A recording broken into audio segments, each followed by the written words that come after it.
ما طالبانو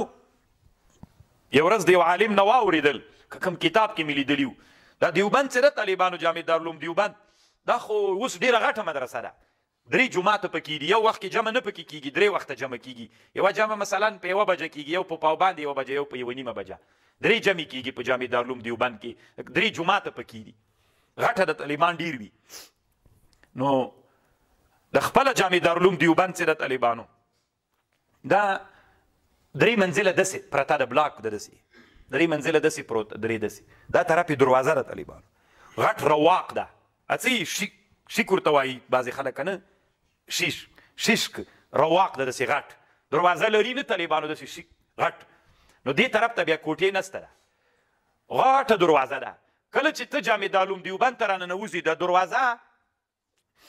سپین رنګ ده داسې سپین رنګ باندې لیکلي ورباندې لیکلي باب الظاهر د اصلي جامع دارالعلوم دیوبند دروازه طالبانو باب الظاهر ظاهر شاه ورته جوړه کړي بیا هم طالبانو د افغانانو تاریخ ده الله پاک دې د ظاهر شاه په قبر هم رحم نازل کی ځکه طالبانو دایم د افغانانو دپاره یو لوی افتخار پرېښودلی ده چې قرطبة الهند چې دنیا وي او طالبانو دا جامعه وي هلته د افغانانو تاریخ شته ده نو باب الظاهر ظاهر شاه ته منسوب د طالبانو نو انور شاه کشمیري صاحب ته الله دومره لوی علمیت ورکړي د ده یو شاګرد الله مفتی شفیع عثماني چا چې تفسیر معارف القرآن جوړ کړی ده دی په جامع دارالعلوم دیوبند کې استاذ د کشمیري شاګرد هم تېر سوی بیا بل وخت کې په جامع دارالعلوم دیوبند کې استاذ و یو ورځ انور شاه کشمیري رحمه الله مطالعه کړې وله پاس 3 منزل کې راوتلی و داسې کټاره ده دلته ولاړ ده مفتی شفیع صاحب کته کوټه کې ده نو هغه راووته داسې چې راووته نو هغه خو یې شاګرد و دی استاذ و جامع یې درسوله دیوبند کې نو هغه به جامع درسوله کله به چې پوه نه سو بیا به استاذ نه پوښتنه کوله چې را روان سو نو پاس نه کشمیري صاحب غږ پې وکړو شفیع چېرته روان یې صاحب دلته یو ځای ده نه پې پوهېږم نو هغه ورته ویلي پلانکای ځای به یي له پاسه ورته ویي پلانکای ځای به یي وایي وی خو کتاب خلاص کړه که نه 12مې حاشیې حل کړی حاشیې مې ورته یاده کړه 12مه هغه ورته ویلي نه پې پوه نه یم وایي غوږ ورته ونیسه دې چې نه طالبانو کشمیري رحمه الله د یاده حاشیه ورته وویلې چې صرف کشمیري رحمه الله چې ورته ویلې الله عز وجل دی هلته پوه نو بس کتاب یې پټ که پوه سم بیرته روان سي تکلیف څه کوي چې پاس راخیږي دومره لوی برکت الله کې ایښی وو چې د استاذ د خولې نه عبارت واورېده په مطلب باندې پوه سو دا هغه علامه انور شاه کشمیري رحمه الله نو دا هم د موږ استادان نه تنها عالم و طالبانو دا هم یو فکر و یو مجدد و او د اسلامي امت یو محسن و الحمدلله چې اسلام دین کې طالبانو داسې علما الله تیر کړي دي نو شاه ولی الله صاحب څه وایي طالبانو شاه ولی الله صاحب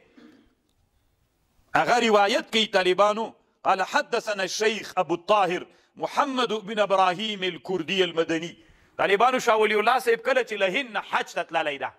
نو هلته په حج کې د دغه عالم نه ابو الطاهر محمد بن ابراهيم الكردي المدني دی کردای د طالبانو د ده نه یې څوک زده کړي دي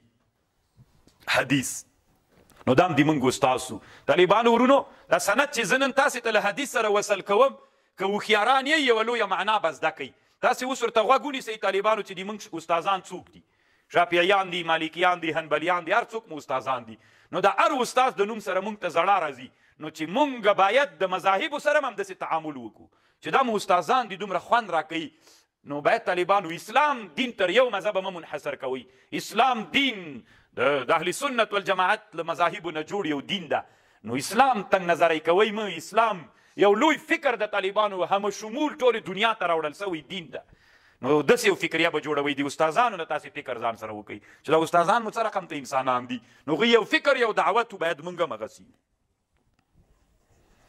قال حدثنا الشيخ أبو الطاهر محمد بن إبراهيم الكردي المدني قال أخبرنا والدي شيخ إبراهيم الكردي قال قرأت على الشيخ أحمد القشاشي قال أخبرنا أحمد بن عبد القدوس أبو المواهب الشناوي قال أخبرنا الشيخ شمس الدين محمد بن أحمد الرملي عن شيخ أحمد زكريا ابن محمد الانصاري د شافعي مذهبي طالبانو لوی عالم تیر سوی په بخاري شرح هم لري تحفة القاري نومیږي نه تحفة الباری نومیږي رښتیا. و جلدونو کې شرح ده علامه زکریا انصاري. قال قرأت على الشيخ الحافظ أبي الفضل شهاب الدين أحمد بن علي بن حجر عسقلاني. دا سړی د طالبانو دا هم د علمي حدیث استاذ. قال قرأت على الشيخ الحافظ أمير المؤمنين في الحديث أبي الفضل شهاب الدين أحمد بن علي بن حجر عسقلاني.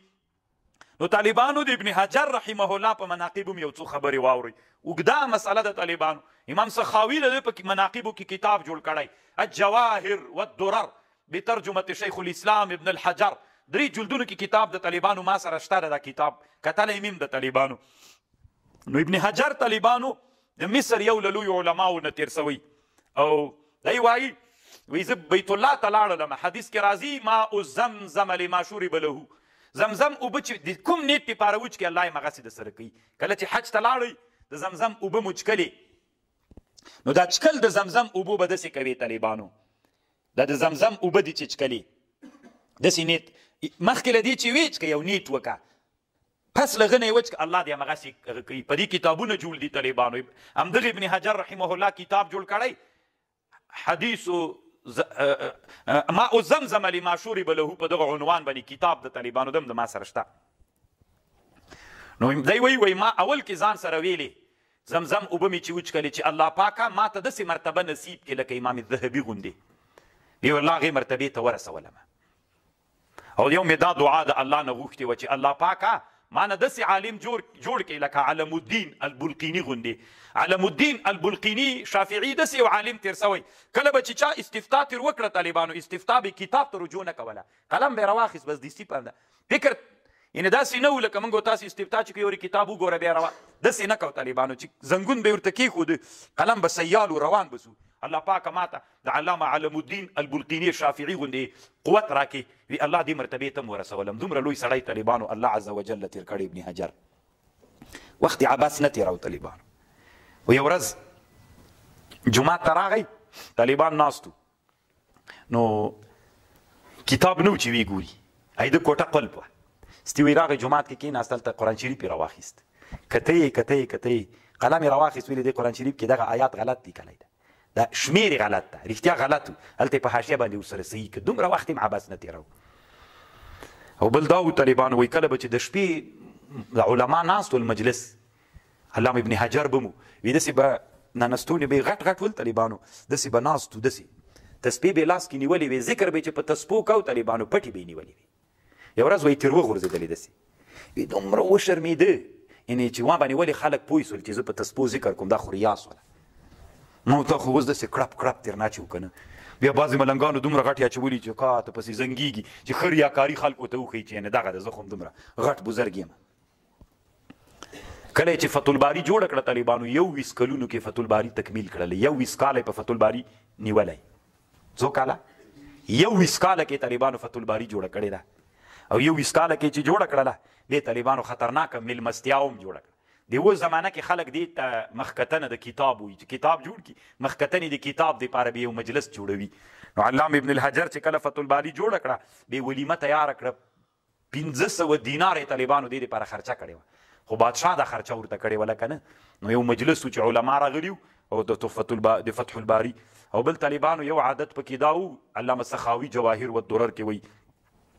وایي هغې راخیست د قلم باندې به هغه وخت کې خو دغسې قلمونه نه ول لکه دا موږ غوندې هغه نای قلمونه ول هغه به چې تراشل نو تراشل به یو چېرته جمع کول ده به ویلې چې په دې ما علم لیکلی باید د دې بې ادبي ونسي. نو الله عز وجل طالبانو ابن حجر ته لوی علمیت ورکړي. تنافت الباري نور هېڅ چې تم تنافت الباري بس د دې لپاره کفایت کوي دا ابن حجر یادوم